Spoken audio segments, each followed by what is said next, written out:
Hi, I'm Trisha at Club Scrap, and welcome to your Not Your Ordinary Greeting Card Workshop. What you'll need is a paper trimmer. I'm also using my nifty accordion pocket file, and if you're a member of Club Scrap, you have access to a class where I'll show you how to make one of these, but I highly recommend having one of these on hand for our card making workshops. You'll need a printed copy of the instruction download or a device where you can view it, and we'll just move along together and take this step by step. We'll be learning 3 nifty card structures today. One of them is just a simple matchbox card, but it kind of works just like a matchbook card. And then we have these fun Scandinavian style pop-ups. And then we also have a gatefold card with an Adirondacks theme. And it has a belly band with some artwork on it that slides off and then opens to the greeting inside. So I will just walk through this with you step by step, and let's get started. I'll begin by removing just the cut-aparts from our kit, and we'll start with this cut-apart that has the larger "Thanks so much" on the left side, and we're just going to make a single vertical cut here. And what I'm doing is lining up the registration marks, which are these tiny little marks that you can see, but once you trim them, we don't want you to be able to see them. They're both at the top and the bottom of this cut apart. And with this Fisker's guillotine style trimmer, I can see exactly when that little registration mark is aligned with the blade on my trimmer, and that measurement will be at about 4 3/4 inches. Then I'll rotate this horizontally and cut this into 3 different pieces and then one tiny little scrap.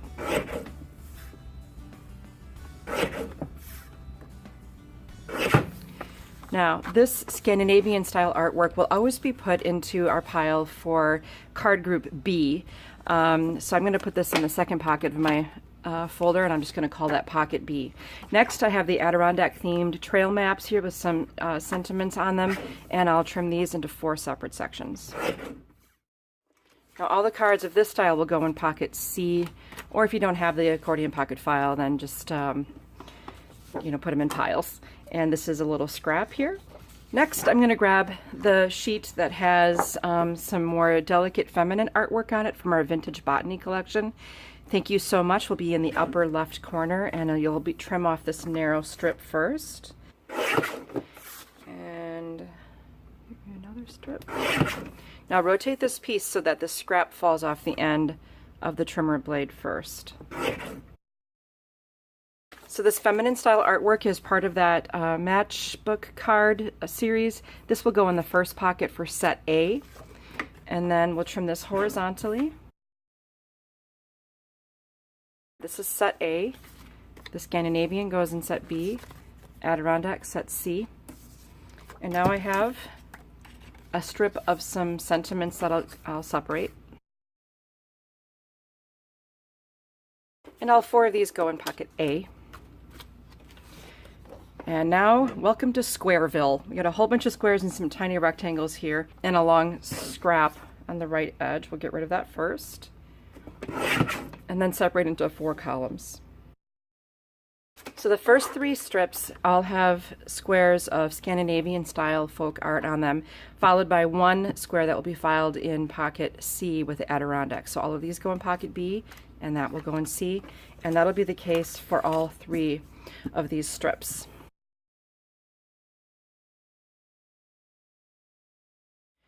On this final strip, we've got 5 pieces of artwork that will be filed in pocket C with Adirondacks, and then this last one will go in B. Now, if you ever lose your way, the distribution maps for all of those cut-aparts will be on your printed instructions. So it will say literally over the top of each piece of artwork where it goes. Now, I'm going to take my kit and take everything else out except the envelopes, because we don't need those until we're ready to mail our greeting cards. We have a little bit of trimming and scoring to do to prepare all of these pieces, so let's do mostly our trimming now, and then we'll do our scoring and we'll file as well. So this first set of 4 purple panels, they should be square, will go in pocket A. And then I've got some long strips that will be scored. I'll set those aside. Then we have some panels for our Scandinavian cards. Those will go in pocket B. The next 4 gray panels, we'll set those aside to be scored. We have some navy blue panels. Those will go in pocket C. Here we have some green card bases for our gatefold card. We'll set those aside to be scored. And now we have this orange square. Let's trim this into 4 smaller squares. So first I'll put the piece of paper in at 2 1/4, stack the 2 pieces on top of each other, and trim again at 2 1/4. And file all of those into pocket C. Now we have some pink strips that are long and skinny. I'm going to take 2 of them at a time, and we're going to trim these into squares. Let me double check those measurements and make sure I get that right. We'll cut each strip. Now I can do 2 at a time here. And the original measurement of this is 2 1/4 by 9. So the first cut will be at 6 3/4, 4 1/2, 2 1/4. And now we've got a nice big pile of squares. Let's repeat that for the second pair of pink strips. Now we have a long, narrow strip of mint green. It's 4 wide by 10 long. Let's trim it vertically into 1-inch strips. And I would like to point out too that we've trimmed this paper for you so that the grain direction will go with the direction of the future folds we'll be making, and we really try to pay attention to that. So our first cut will be at 3, and then 2. Make sure you stabilize here to keep that paper right underneath the clear blade. And now I have 4 1-inch strips. Those will be filed in pocket C. Next we have a single sheet of gray. It's 4 by 11. Keeping in mind that you have 4 other sheets of gray that are 4 1/4 by 11. So just make sure you're trimming the correct piece here. And it's the same thing. We want to make those 1-inch strips. But before we do that, we're going to accordion fold this to save us some time, because I love to be efficient with my card making. So let's fold this in half. There is definitely a right side to this paper, so the first fold I'll make will be with the right side facing out. And then just make a crease here. If you want, you can use a bone folder. Just folded it in half. And we created what I will call a mountain fold. Now take the bottom edge of this paper, I call it the free edge, and bring it up to the mountain and try to get that fold as accurate as you can. Once you have it lined up, flatten and burnish. Flip everything over, bring the other free edge up to the mountain, and make your crease. Now, we are going to open this all the way up and place it in the trimmer vertically and cut at 3, 2, and 1. Now the efficiency here is that if we had trimmed our strips first, and then we would have to do that folding exercise with each individual piece, but now we did all 4 pieces at the exact same time, and it worked beautifully. These will be used in card set B. I think that's it for the trimming. These are the 3 little scraps we had from our trimming session to make 12 cards, and I'm going to swap this out for my score pal. Let's begin with these long, narrow green pieces for our matchbook card. We'll score them 1 at a time. And we'll place it in horizontally, and those scoring numbers are 1 1/4, 6 3/4. And now the distance between these 2 score lines is 5 1/2, which is going to be the size of our card, 4 1/4 by 5 1/2. So repeat that scoring for the remaining 3 card bases.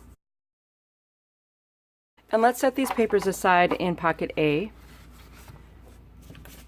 Next we have our gray card bases. These will go in set B. Now because we're only folding these in half, a score line isn't necessarily necessary, but because I have trimmed these for you with the grain direction, however, I do feel the score does make it a cleaner fold, so I'm going to place this texture side up horizontally into my score pal and score at 5 1/2. All right, all of this will go into pocket B. My pockets are getting full. Finally, we have the card bases for our gatefold, and we'll have to put 2 score lines on each of these. And again, if you try to pull inward on this, it's very easy. This is against the grain. You'll be folding with the grain, thankfully. Our 2 scoring measurements are 2 1/4 and 6 3/4. The distance from here to here is going to make up the perfect size of our card base, which is 4.5 by 6.25. Repeat that for the remaining card bases. We'll file this in pocket C. To begin assembling our cards, we'll vacate the contents of pocket A completely. Make sure you get everything if you're using the pocket system. And let's just talk for a second about these pre-scored lines that we made. Every score kind of has this divot and it has a bump.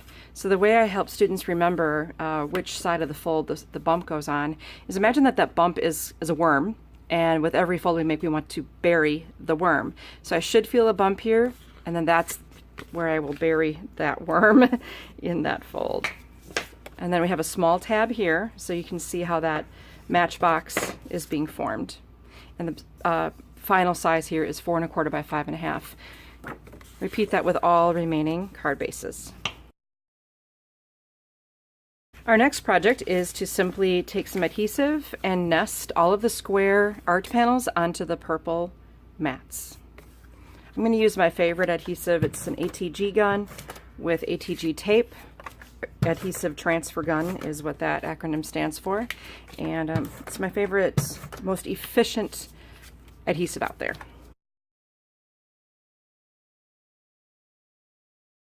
Next, I'm going to use one of my favorite crafting tools. It's the Club Scrap 2x8 grid ruler. On one side it goes from 0 to 8, and on the other side it goes from 0 to 4. The center is at a 0. This really helps me with my card making to keep things level and centered. So what we're going to start by doing is attaching our art panel onto the card base. It says thank you so very much. And we'll center this onto the top flap so that our margin is equal at the top, left, and right, and it will not be equal at the bottom, which is intended. Now it's time to staple our bottom flap to create that matchbox look. And what you have to be careful of is not to staple your card closed, so a little tip would be to have the top flap on top while we determine where the staple should go. And I'm also going to be using this grid ruler and a pencil to create a little mark exactly at center. So if I measure with my 0 here, and sorry about the glare if you've got a glare, 2 1/8 on each side will be my reading, and I'm going to go about 1/2 inch from the bottom edge of the card. So I know right now if I make a little mark here and staple there, my staple will be centered right onto the card base, which is what I want. I'm using a mini stapler. You can use a stapler of any size. And now I can tuck the bottom flap over the top and it stays just like a matchbook would. So thank you so very much has an inner sentiment, you are too kind. We try to provide you with good, what we call them innies and outies in all of our card kits.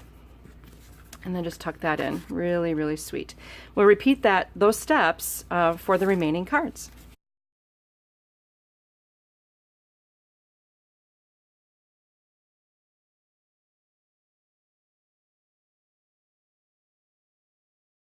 And there you have 4 quick and easy matchbook cards. Let's move on to those Scandinavian pop-up cards. We'll take everything out of pocket B, and there's a lot in there. Make sure you get it all. Look at all those squares. I think the first, because I like to do the work in batches, especially since I'm making 4 cards at a time, is let's nest all of these squares onto the pink squares. So you can just lay them all out, and put your adhesive on the back, and nest them onto the pink. This will save a lot of time.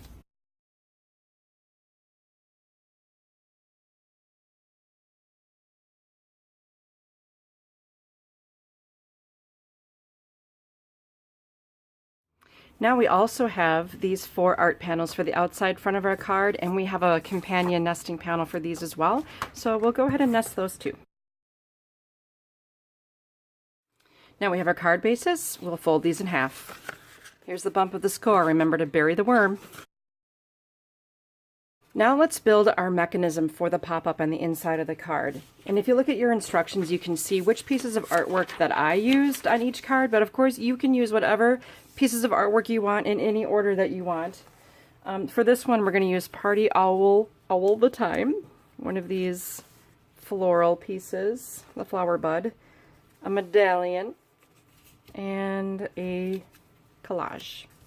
There are 2 pieces of each type of artwork and then 4 unique greetings. Now the goal is to center from left to right one of these squares into each of the 4 different scored areas. And I've got a trick to help you do this accurately, quickly, and easily. Begin by positioning your little mechanism so that the peak of the mountain fold is in the center. And maybe you don't want to do adhesive on all of these at the same time like I am here. If you want to just go one at a time, that's fine. I was just looking for ways to save time, especially on more labor-intensive batches of cards. So I have some adhesive on each section. Now I'll start on the right edge, and I'm going to center this top to bottom, left to right, within that scored area as best as I can. I'm just eyeballing this. Now what you can do next is take this square and turn it face down and center it right on top of the existing square, and then fold that adhesive area on top of it. Then I'll just align the next square on top of the mechanism, bring the next one in face down, and close.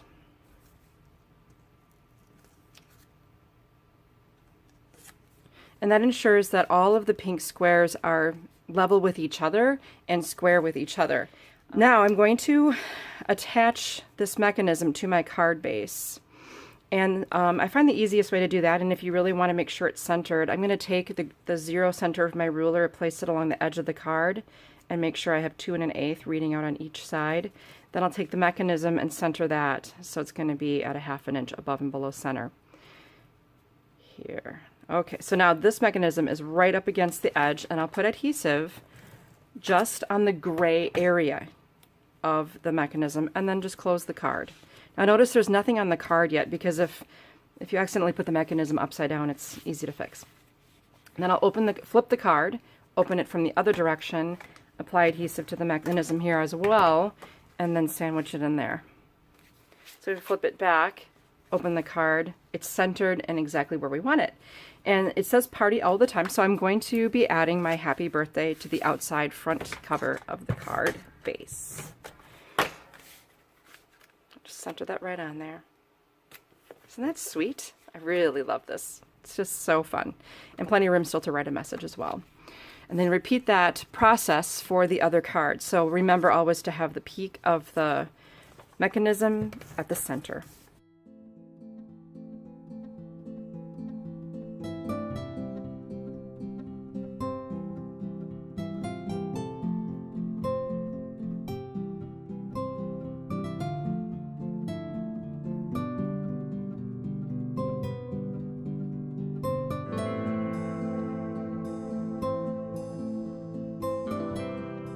And there you have it, 4 really gorgeous, fun, beautiful cards. Now I know I've been doing a lot of fast forwarding during these, kind of mundane, repetitive times and moments, but I wanted to let you know that right now my live from start to right where we are now, filming time is 32 minutes and 9 seconds. So in a half an hour, I've made 8 really cool cards, and let's get going on that 3rd and final set. Okay, these are the Gatefold cards, and I want to share some fun tips with you about assembling these so that they look great and are efficient to make as well. My first suggestion, again, burying the worm here, here's the bump of the score, is just never really trust your score to be perfect. You can always eyeball to make sure everything's lining up perfectly top to bottom before you make that final crease. Our next project is to just nest the 4 pieces of artwork that have text on them onto the navy panels. You'll notice there's one additional piece. You can use that at your discretion on the inside of a card. We had some leftover artwork area, so we just put some artwork on it. So let's nest these.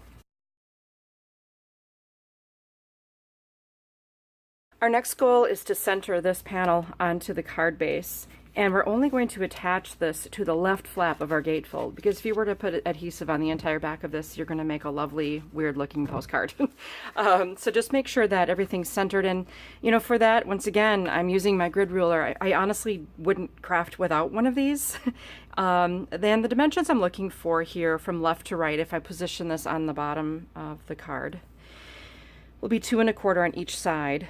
and 1 1/8 from the bottom edge. So if I were to just center the card now, my reading here on left is 1 1/2 and 1 1/2.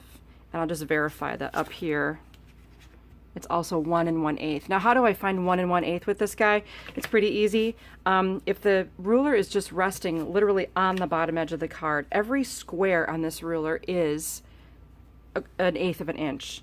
So if I go up to my first bold solid line, that's 8 squares, and that's an inch. And then one more set of squares up is another eighth. So I'm 1 1/8 inch from the bottom edge, and I'm centered, and then I just center my card panel there. Now again, only adhesive on that left edge of the panel. Just be really careful not to pass center. Make sure everything's squared up. I have this problem. If I don't use a ruler, I tend to think I have it straight until I press it down, and then it's not. I don't know if that's you, but that's me. So now the card opens like a gate. What we need to do is create a belly band so that the card will stay closed and kind of give a little interactive feel to the recipient. To create the creases for the belly band, I'm going to align the edge of the band with where the center of the gate lands, and then just wrap it around to get my first crease, and then wrap it back around to get my second. I find that if I try to score this, it tends to just fall on really weird measurements, and this is just easier. Now if I switch the directions of the tab, so now the center of my tab is literally at the center of the band, it's going to look nice, but in this case it doesn't really matter where that seam is because we are going to cover it. But I just wanted to share that tip with you so that when you do make belly bands that don't have a nested element on them, this is just a really quick and easy way to position that attractively, like exactly where you want it to be. So now with this band placed over this area, I'm going to grab one of those orange panels and I'm sliding it behind the belly band. And then I'm going to take the corresponding greeting. I think this is with the deepest sympathy, and then we've got this darling jar of hugs here. So now that this is centered, I'm going to put adhesive on the back of my cut apart. And just sandwich this between the mat, the orange mat, and the belly band. And now I've just completely covered the seam, so it looks gorgeous from all the sides. And then if I slide that off, open the card, I will have a sentiment: so sorry for your loss, our thoughts are with you, for the inside of the card. And I'll just put that maybe a little bit in the right corner to give me some space to write, because I do like to write some notes if someone has lost a loved one. This is a really, especially like for a father or something, it's just a pretty sophisticated and elegant looking card for this. And on the lighter side of things, we have the loony with I'm feeling a bit loony today, so we'll go ahead and assemble the rest of these cards using that same method.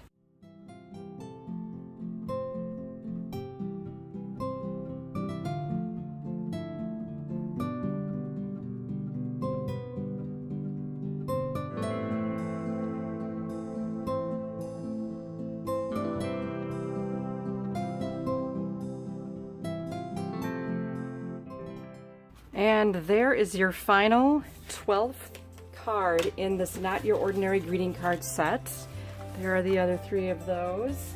Nice for masculine recipients. And then we have, I mean, these would be appropriate for anybody of any age. And then we have our more feminine flair of our Matchbox style.